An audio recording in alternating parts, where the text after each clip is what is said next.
আওয়ামী লীগ সরকার আসলেই দেশের মানুষের ভাগ্য ফেরে।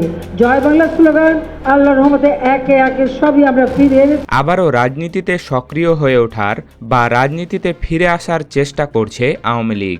২০২৪ সালে সেই রক্তঝরা ছাত্র জনতার গণ অভ্যুত্থানে যখন দীর্ঘ ১.৫ দশকের দাপুটে শাসক দল বাংলাদেশ আওয়ামী লীগ ক্ষমতার মসনদ থেকে আছড়ে পড়ল, তখন অনেকেই ভেবেছিলেন এটি হয়তো এক দলের ইতিহাসের চূড়ান্ত যবনিকা।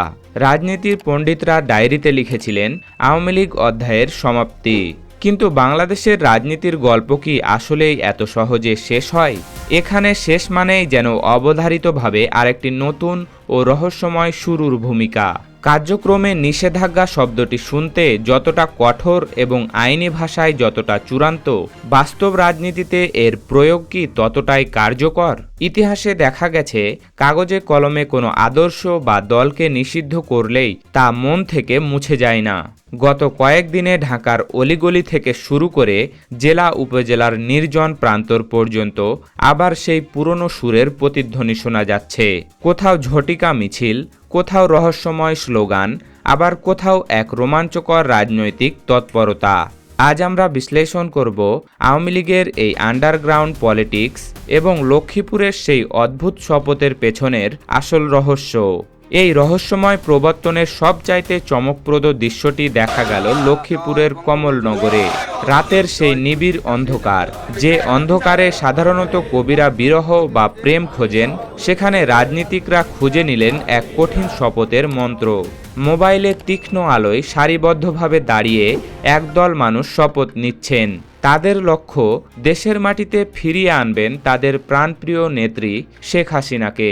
দৃশ্যটা যেন কোনো গত শতাব্দীর গোপন বিপ্লবী সভার আধুনিক এবং ডিজিটাল সংস্করণ। সেকালে মশাল জ্বলত, আর এখন জ্বলছে স্মার্টফোনের টর্চ লাইট। ভিডিওটি সামাজিক মাধ্যমে ছড়িয়ে পড়তেই দেশ জুড়ে শুরু হলো আলোচনা, সমালোচনা আর বাঙালির প্রিয় কাজ পোস্টমর্টেম। কেউ একে তৃণমূলের আবেগ বলছেন, কেউ বা বলছেন এটি এক বিশাল বিস্ফোরণের পূর্বাভাস। কিন্তু প্রশ্নটা মাঝখানে ঝুলে রইল, নিষিদ্ধ রাজনীতি কি সত্যি থেমে যায়, নাকি কেবল খোলস পাল্টে ফেলে? তৃণমূলের এই শপথের ভাষায় যেমন ছিল নেত্রীকে ফেরানোর আবেগ, তেমনই ছিল রাজনীতির অতি পরিচিত এবং কৌশলী প্রয়োগ। তারা কেবল দলীয় স্লোগান দিয়েই ক্ষান্ত হননি, বরং এর সাথে সুকৌশলে যুক্ত করে দিয়েছে জনমানুষের বর্তমান যন্ত্রণার ইস্যু, তেল, গ্যাস ও বিদ্যুতের দাম বৃদ্ধির দাবি। এটি হলো রাজনীতির চিরন্তন গ্রামার, যেখানে ব্যক্তিগত ও দলীয় আবেগের সাথে জনগণের দৈনন্দিন বাস্তবতাকে মিশিয়ে একটি নতুন আখ্যান তৈরি করা হয়। তারা বলছেন দেশের সেবায় নিয়োজিত হব। এই বাক্যটি এদেশের রাজনীতিতে এতবার উচ্চারিত হয়েছে যে তা এখন এক ধরনের চিরন্তন কবিতার মতো শোনায়। তবে সেই কবিতার সুর কি জনগণের কানে মধুর লাগবে নাকি কর্কশ, তা নির্ভর করছে আগামীর পরিস্থিতির ওপর।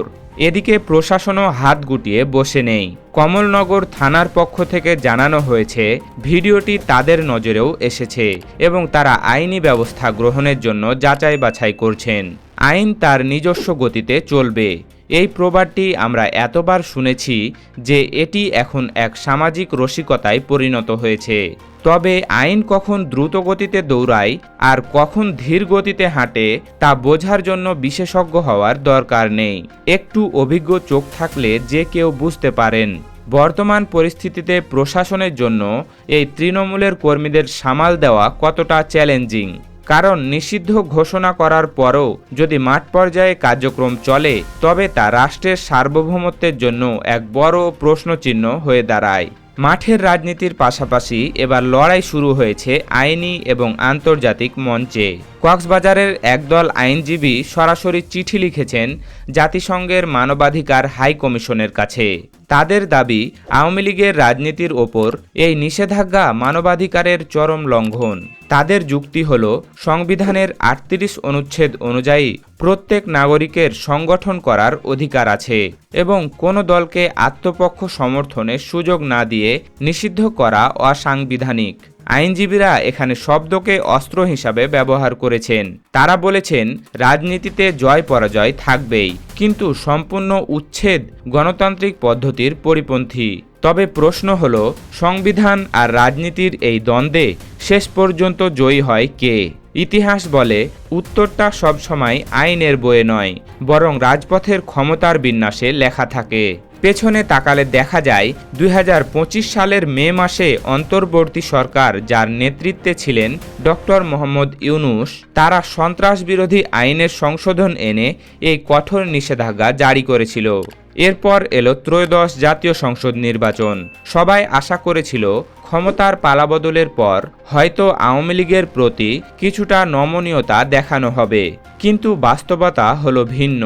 জাতীয়তাবাদী দল বিএনপি ক্ষমতায় এলে আওয়ামী লীগের ওপর নিষেধাজ্ঞা কেবল বহালই রইল না, বরং আইনি কাঠামোতে তা আরও শক্ত হলো। তবুও তৃণমূলের কর্মীরা থেমে থাকেনি।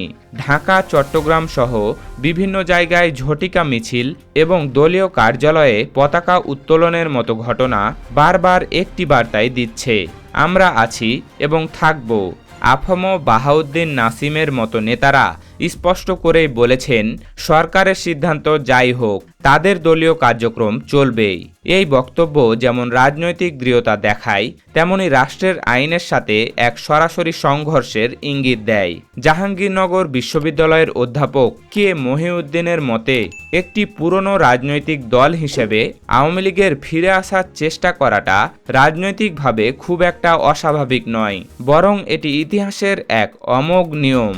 কিন্তু প্রশ্ন হলো, সেই চেষ্টা কি সফল হবে? রাজনৈতিক বিশ্লেষকরা বলছেন, ফিরে আসার এই চেষ্টা সফল হওয়া নির্ভর করছে তিনটি বড় স্তম্ভের ওপর: বর্তমান সরকারের স্থিতিশীলতা, দেশের অর্থনৈতিক অবস্থা এবং আন্তর্জাতিক মহলের দৃষ্টিভঙ্গি। আওয়ামী লীগ এখন সেই নদীর স্রোতের মতো, যার প্রবাহ আছে কিন্তু গন্তব্য অত্যন্ত অনিশ্চিত। সব মিলিয়ে লক্ষ্মীপুরের সেই রাতের শপথ কেবল একটি বিচ্ছিন্ন ঘটনা নয়, এটি একটি বিশাল রাজনৈতিক প্রতীক। এটি নির্দেশ করে যে চরম প্রতিকূলতা এবং নিষেধাজ্ঞার ভেতরেও রাজনীতির একটি স্পন্দন থেকে যায়। অন্ধকারের মধ্যেও মানুষ যেমন আলো খোঁজে, তেমনি একদল মানুষ এখনও তাদের পুরনো আদর্শে ফেরার স্বপ্ন দেখছে। শেষ পর্যন্ত প্রশ্নটা থেকেই যায়, এই শপথ কি কেবল রাতের অন্ধকারে সীমাবদ্ধ থাকবে, নাকি একদিন তা প্রকাশ্যে দিনের আলোয় রাজপথে এসে দাঁড়াবে? বাংলাদেশের রাজনীতি এখন সেই কঠিন উত্তরের অপেক্ষায় প্রহর গুনছে, আর সাধারণ মানুষ কেবল দর্শক, কখনো সমালোচক, আর কখনো বা এই নাটকের এক অবিচ্ছেদ্য অংশ। সুপ্রিয় দর্শক, আপনি কি মনে করেন আওয়ামী লীগের মতো একটি পুরনো দলকে নিষিদ্ধ করে মাঠ থেকে সরিয়ে রাখা সম্ভব? লক্ষ্মীপুরের সেই টর্চ লাইটের শপথ কি কোনো বড় ঝড়ের পূর্বাভাস? আপনার মূল্যবান মতামত আমাদের কমেন্ট বক্সে সরাসরি জানান।